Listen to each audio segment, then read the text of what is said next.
loy ku today ani to bai dit ke kajen kalan dane gor ko mana ka kwel pan bor so kene ka lui ku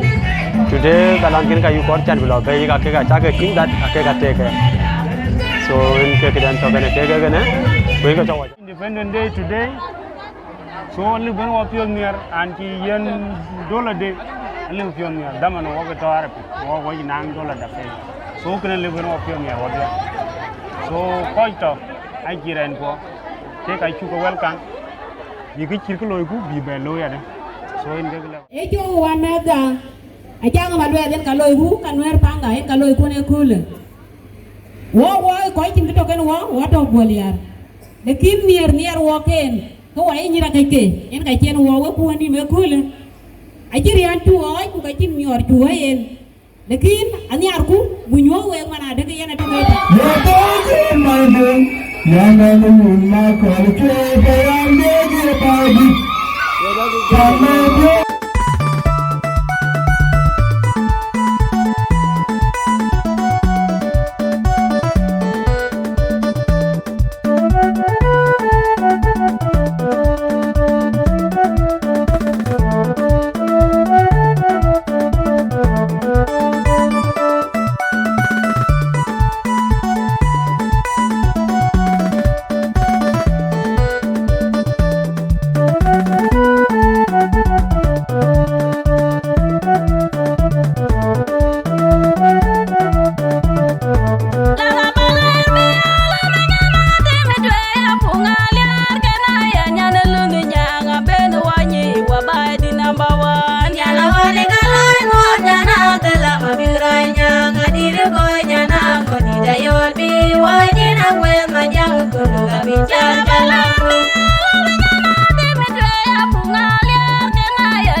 subscribe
cho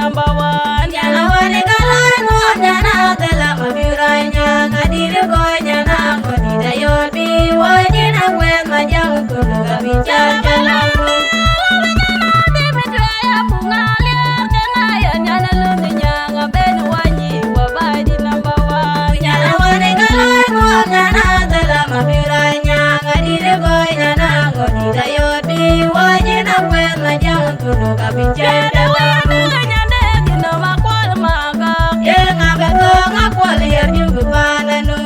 Ghiền Mì Gõ để không bỏ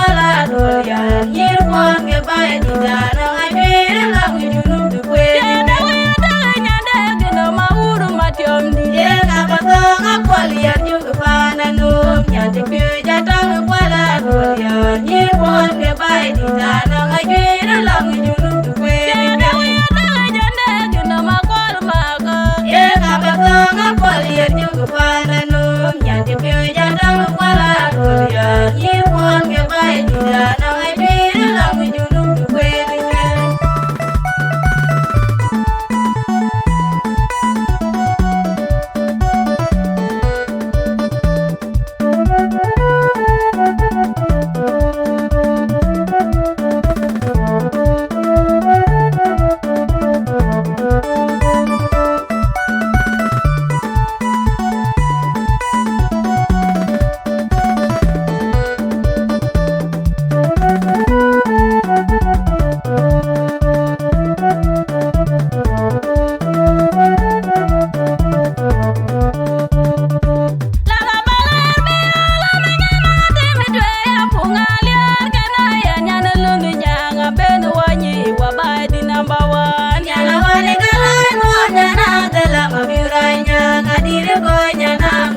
Yobi wani na kwen manjang kuno kabicara kalangu.